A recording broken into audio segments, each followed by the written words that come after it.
The photograph had already received more than 50 reactions. Before I put my phone down and walked away from the couch, most people had written the same thing in different words. Some said Owen looked exactly like his father. Others joked that Gavin had somehow managed to create a smaller version of himself. One relative even posted an old childhood photograph of Gavin beside the new picture of our son, and the resemblance was difficult to ignore.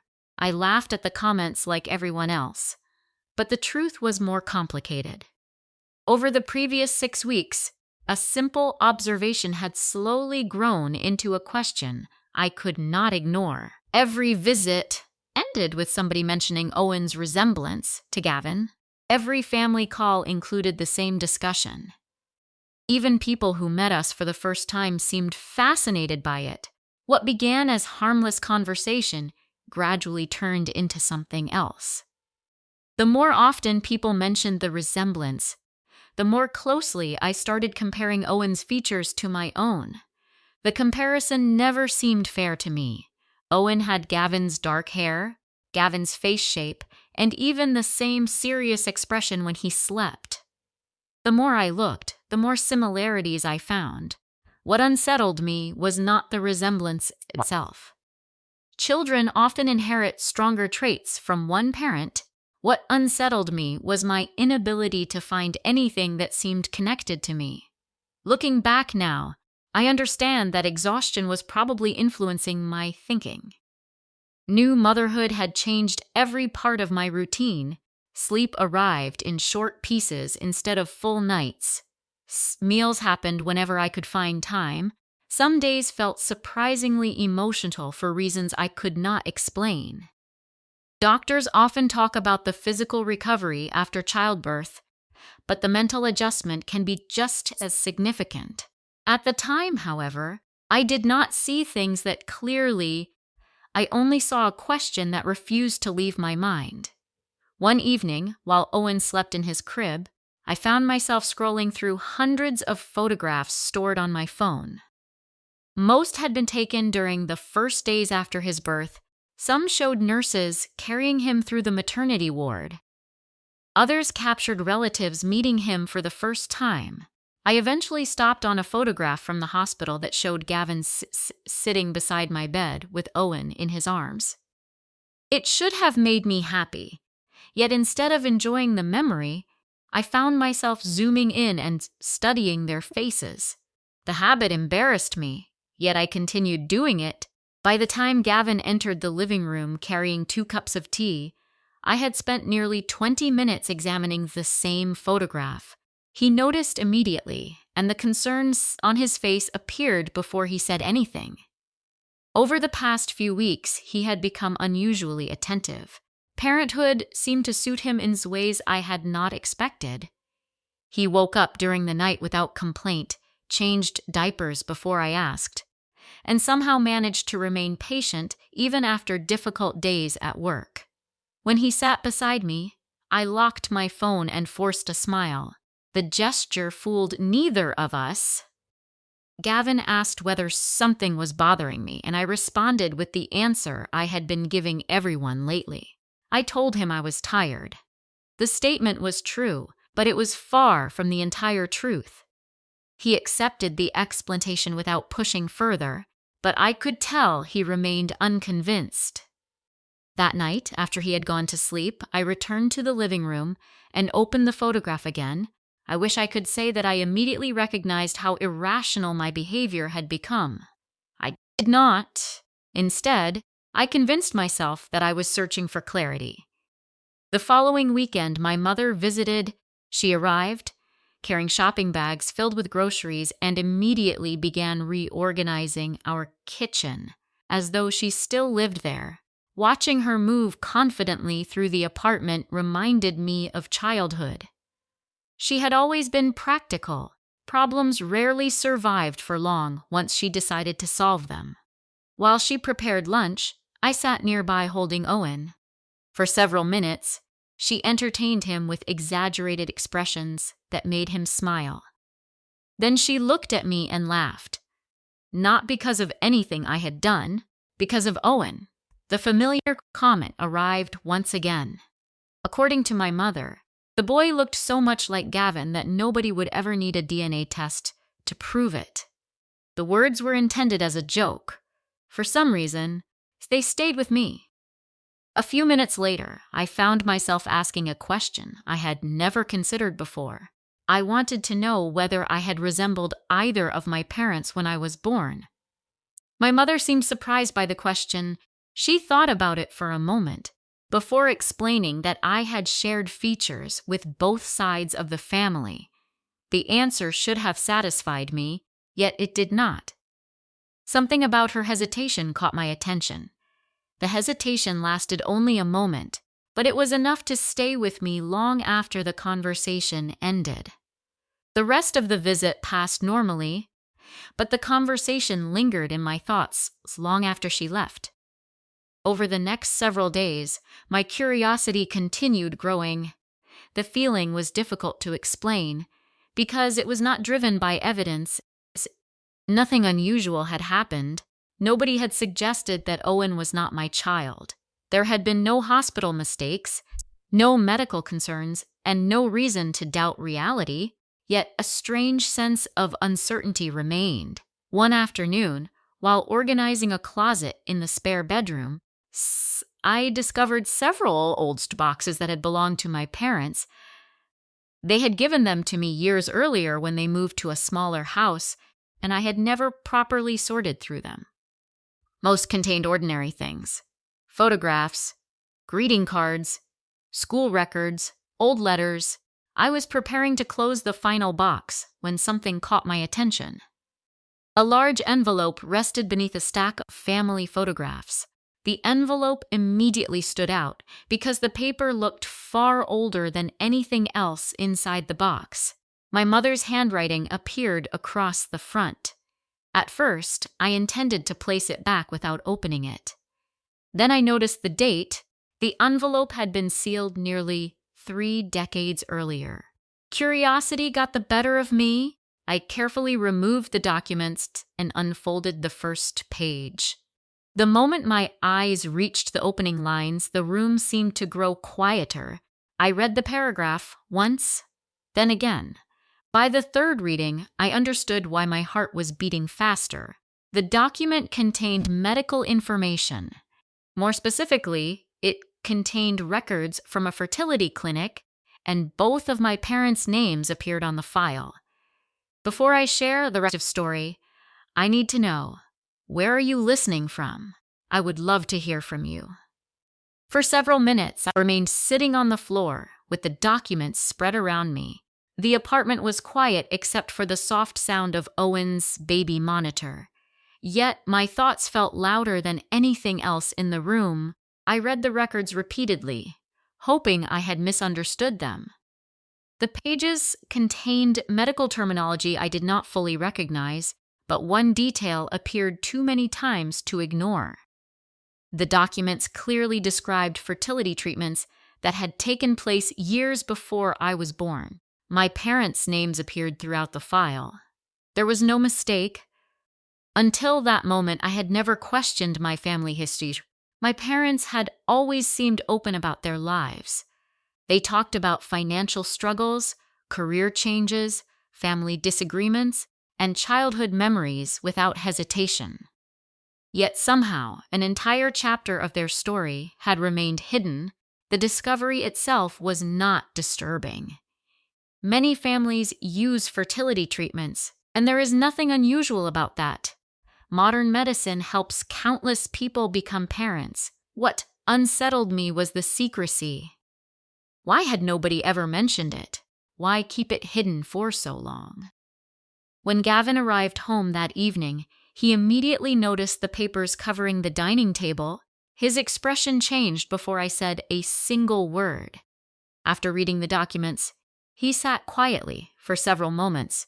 Neither of us seemed certain where to begin. Eventually, he suggested there might be a reasonable explanation. Perhaps my parents intended to tell me one day and simply never found the right moment. His explanation sounded logical, but it did little to ease my growing curiosity. That night, after Owen fell asleep, I searched through old photographs again. This time, however, I was not studying my son, I was studying myself. I examined childhood pictures, school portraits, family vacations, and holiday gatherings. I compared my face to my father's and then to my mother's. I searched for similarities I had never paid attention to before. The exercise quickly became frustrating. The more I searched, the less certain I felt. Looking back, I understand that I had fallen into a common trap. Once people become convinced that a hidden answer exists, they start treating every detail as evidence. Ordinary things suddenly appear meaningful. Small observations seem larger than they really are. At the time, I believed I was searching for clarity. In reality, I was becoming increasingly confused. The following morning, I called my mother and asked whether she could visit. She agreed immediately. Something in my voice must have warned her that the conversation would be serious. When she arrived later that afternoon, her eyes moved directly toward the documents spread across the table. The reaction on her face told me everything. She recognized them instantly. For several seconds, neither of us spoke. Then she slowly sat down and released a long breath. The silence felt heavier than any explanation she could have offered. I finally asked the question that had been occupying my thoughts since the previous day. I wanted to know why those records existed and why I had never heard about them. My mother listened quietly before answering. According to her, the story began shortly after she married my father. They wanted children immediately and expected the process to be simple. Instead, years passed without success. Doctors, specialists, treatments, and endless appointments became part of their lives. Each disappointment made the next one more difficult. Although she spoke calmly, I could hear the sadness beneath her words. Some experiences leave emotional marks that remain visible even decades later.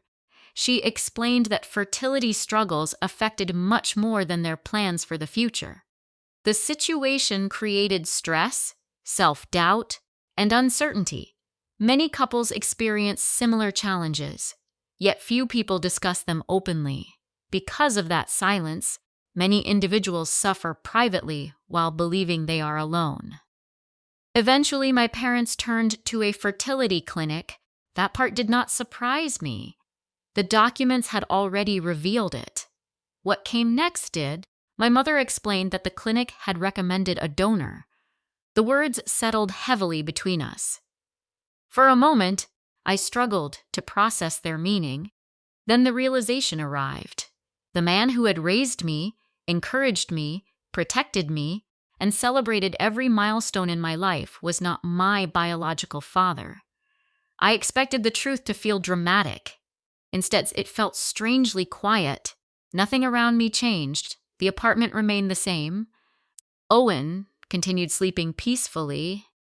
The afternoon sunlight still filled the room.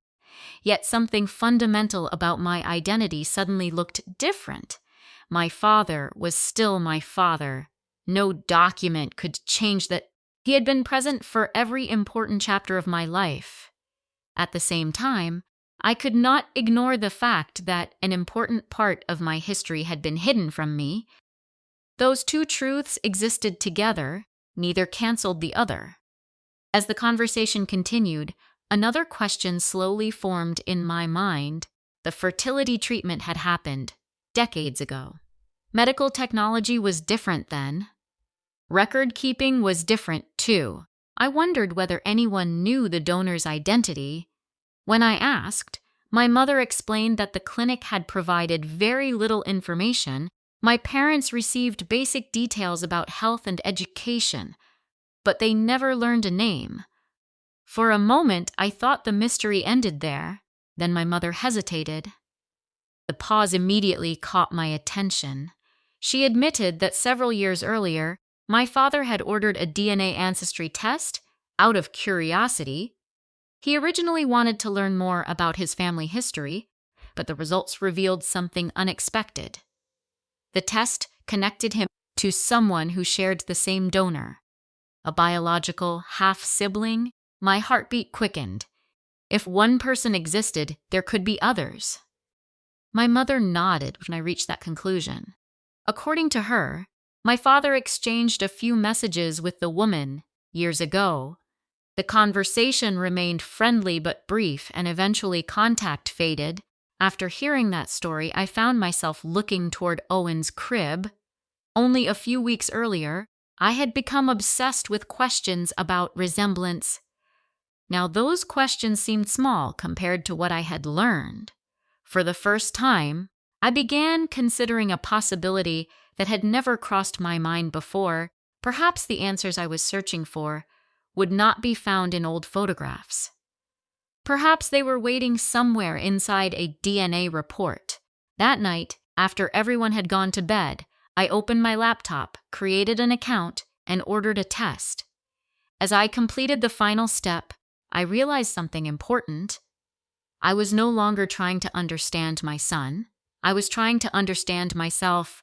The DNA kit arrived 2 weeks later in a plain envelope that looked far less important than it felt. By then, I had spent countless hours thinking about everything my mother had told me. Some days I felt curious. Other days I felt frustrated.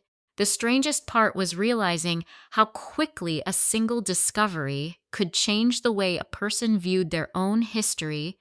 I completed the test that same evening. After sealing the package, I placed it near the front door so I could mail it the next morning. The process itself took only a few minutes. The waiting period that followed felt much longer. Life continued while I waited. Owen grew a little bigger every week. Gavin remained patient through every conversation, every question, and every moment of uncertainty. Looking back, I realize how important that support was. When people face unexpected truths, they rarely need someone to solve every problem. More often, they need someone willing to stay beside them while they work through the confusion. Almost 6 weeks later, an email arrived. My results were ready. For several minutes, I stared at the notification without opening it. Part of me wanted answers. Another part feared what those answers might reveal. Eventually, curiosity won. I logged into the website and opened the report. The first section confirmed exactly what my mother had told me. There was no biological connection between my father and me. Seeing the information in writing felt different from hearing it in conversation.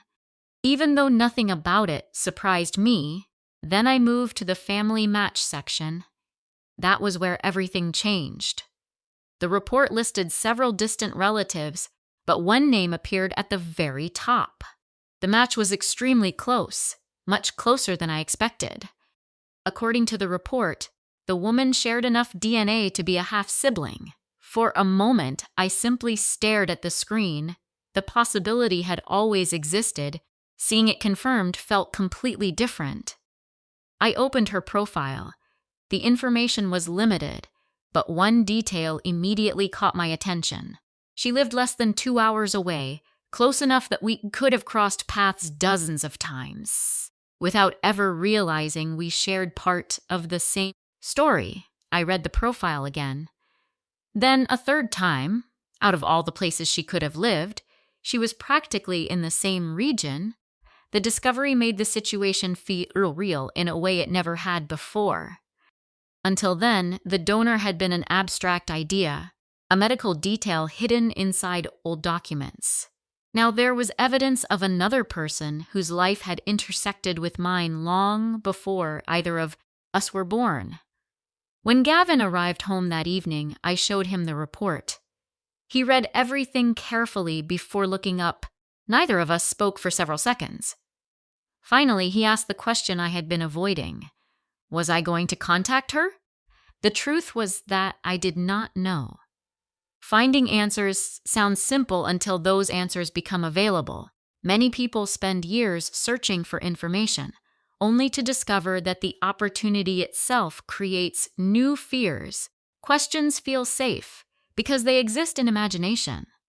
Real people bring real consequences. For the next 3 days, I avoided making a decision. I opened the profile several times. Each visit ended the same way. I closed the laptop without doing anything. On the fourth evening, I was sitting beside Owen's crib while he slept.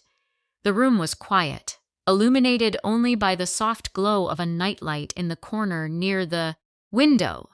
As I watched him, I realized something important. Everything had started because I became obsessed with resemblance. I had spent weeks searching for pieces of myself in another person's face. In the process, I had uncovered a story that belonged to me, a story my parents never intended to hide forever, yet never found the courage to explain. The DNA report had answered questions about my past, but it had also taught me something else. Identity is larger than genetics. The man who raised me was still my father. The family I loved was still my family. Nothing in the report could change those truths. At the same time, I knew I would regret ignoring the opportunity in front of me. I returned to my laptop. The message box remained open on the screen. For several minutes, I thought about what to write. Eventually, I settled on something simple. I introduced myself, explained how we appeared to be connected, and wished her well regardless of whether she wanted contact. Then I pressed send. The message disappeared. A strange sense of calm followed. I had no idea whether she would respond. Perhaps the message would lead nowhere. Perhaps it would introduce me to people I had spent my entire life not knowing existed. What I did know was that I was sleeping peacefully in the next room. Gavin was making coffee in the kitchen, and the questions that had consumed me for months no longer felt frightening. The DNA report had not revealed a secret about my son. It had revealed a hidden chapter of my own life, and for the first time since this journey began, I felt ready to turn the page and see what came next. Have you ever discovered something unexpected about your family history? Leave a comment below and subscribe for more powerful English stories designed for B1, B2 learners.